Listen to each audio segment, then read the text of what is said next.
Pride and Prejudice by Jane Austen. Chapter 19. The next day opened a new scene at Longbourn. Mr. Collins made his declaration in form, having resolved to do it without loss of time, as his leave of absence extended only to the following Saturday, and having no feelings of diffidence to make it distressing to himself even at the moment, he set about it in a very orderly manner, with all the observances which he supposed a regular part of the business. On finding Mrs. Bennet, Elizabeth, and one of the younger girls together, soon after breakfast, he addressed the mother in these words: "May I hope, madam, for your interest with your fair daughter Elizabeth, when I solicit for the honor of a private audience with her in the course of this morning?" Before Elizabeth had time for anything but a blush of surprise, Mrs. Bennet answered instantly, "Oh dear, yes, certainly. I am sure Lizzie will be very happy. I am sure she can have no objection. Come, Kitty, I want you upstairs." And, gathering her work together, she was hastening away when Elizabeth called out, "Dear madam, do not go. I beg you will not go. Mr. Collins must excuse me. He can have nothing to say to me that anybody need not hear. I am going away myself." "No, no, nonsense, Lizzie. I desire you to stay where you are." And upon Elizabeth seeming really, with vexed and embarrassed looks, about to escape, she added, "Lizzie, I insist upon your staying and hearing Mr. Collins."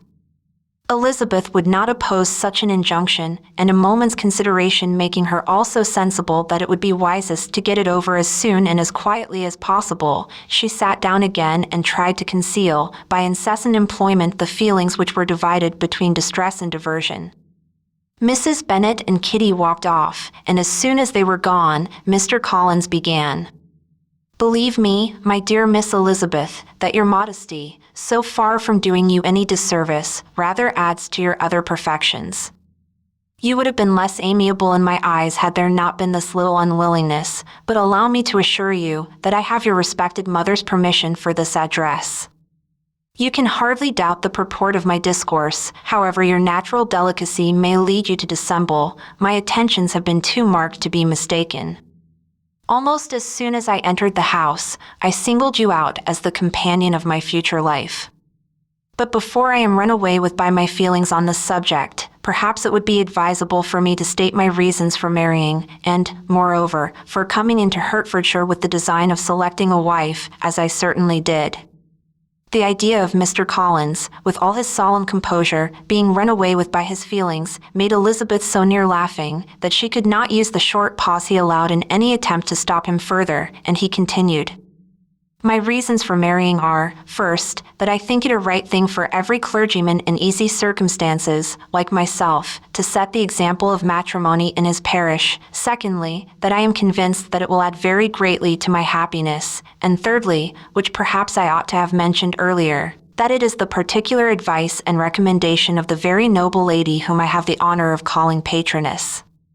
Twice has she condescended to give me her opinion, unasked too, on this subject, and it was but the very Saturday night before I left Hunsford, between our pools at quadrille, while Mrs. Jenkinson was arranging Miss de Bourgh's footstool, that she said, 'Mr. Collins, you must marry. A clergyman like you must marry. Choose properly, choose a gentlewoman for my sake, and for your own, let her be an active, useful sort of person, not brought up high, but able to make a small income go a good way. This is my advice. Find such a woman as soon as you can, bring her to Hunsford, and I will visit her. Allow me, by the way, to observe, my fair cousin, that I do not reckon the notice and kindness of Lady Catherine de Bourgh as among the least of the advantages in my power to offer. You will find her manners beyond anything I can describe, and your wit and vivacity, I think, must be acceptable to her, especially when tempered with the silence and respect which her rank will inevitably excite. Thus much for my general intention in favor of matrimony. It remains to be told why my views were directed towards Longbourn instead of my own neighborhood, where I can assure you there are many amiable young women. But the fact is, that being, as I am, to inherit this estate after the death of your honored father, who, however, may live many years longer, I could not satisfy myself without resolving to choose a wife from among his daughters, that the loss to them might be as little as possible when the melancholy event takes place, which, however, as I have already said, may not be for several years. This has been my motive, my fair cousin, and I flatter myself it will not sink me in your esteem.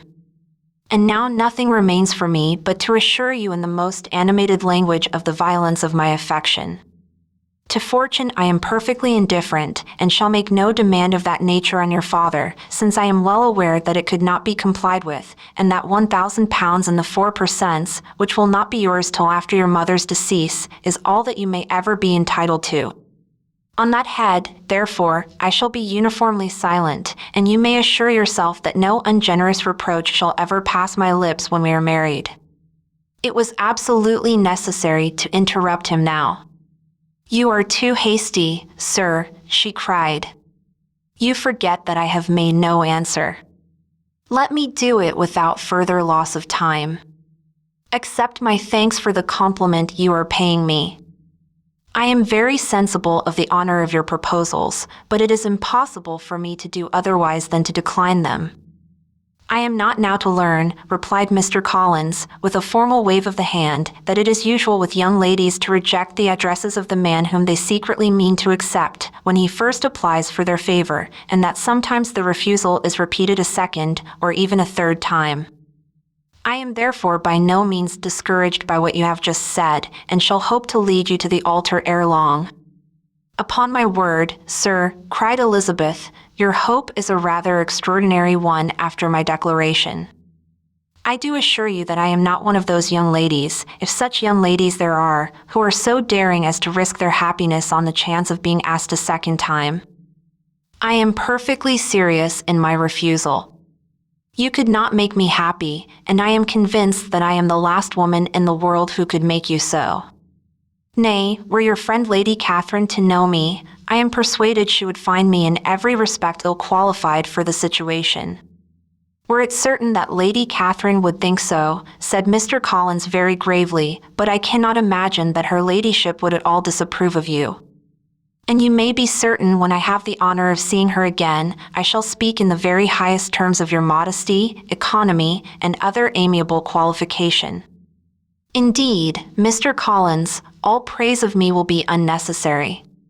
You must give me leave to judge for myself, and pay me the compliment of believing what I say. I wish you very happy and very rich, and by refusing your hand, do all in my power to prevent your being otherwise. In making me the offer, you must have satisfied the delicacy of your feelings with regard to my family, and may take possession of Longbourn estate whenever it falls, without any self-reproach. This matter may be considered, therefore, as finally settled." And rising as she thus spoke, she would have quitted the room, had Mr. Collins not thus addressed her. "When I do myself the honor of speaking to you next on the subject, I shall hope to receive a more favorable answer than you have now given me, though I am far from accusing you of cruelty at present, because I know it to be the established custom of your sex to reject a man on the first application, and perhaps you have even now said as much to encourage my suit as would be consistent with the true delicacy of the female character." "Really, Mr. Collins," cried Elizabeth with some warmth, "you puzzle me exceedingly. If what I have hitherto said can appear to you in the form of encouragement, I know not how to express my refusal in such a way as to convince you of its being one. You must give me leave to flatter myself, my dear cousin, that your refusal of my addresses is merely words of course.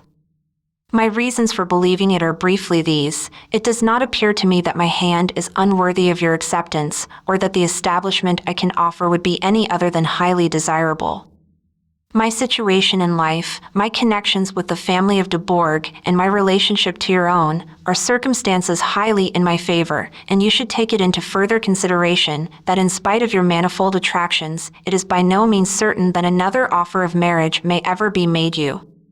Your portion is unhappily so small that it will in all likelihood undo the effects of your loveliness and amiable qualifications. As I must therefore conclude that you are not serious in your rejection of me, I shall choose to attribute it to your wish of increasing my love by suspense, according to the usual practice of elegant females. I do assure you, sir, that I have no pretensions whatever to that kind of elegance which consists in tormenting a respectable man. I would rather be paid the compliment of being believed sincere. I thank you again and again for the honor you have done me in your proposals, but to accept them is absolutely impossible. My feelings in every respect forbid it. Can I speak plainer? Do not consider me now as an elegant female, intending to plague you, but as a rational creature, speaking the truth from her heart. You are uniformly charming, cried he, with an air of awkward gallantry, and I am persuaded that when sanctioned by the express authority of both your excellent parents, my proposals will not fail of being acceptable. To such perseverance and wilful self-deception Elizabeth would make no reply, and immediately and in silence withdrew, determined, if he persisted in considering her repeated refusals as flattering encouragement, to apply to her father, whose negative might be uttered in such a manner as to be decisive, and whose behavior at least could not be mistaken for the affectation and coquetry of an elegant female.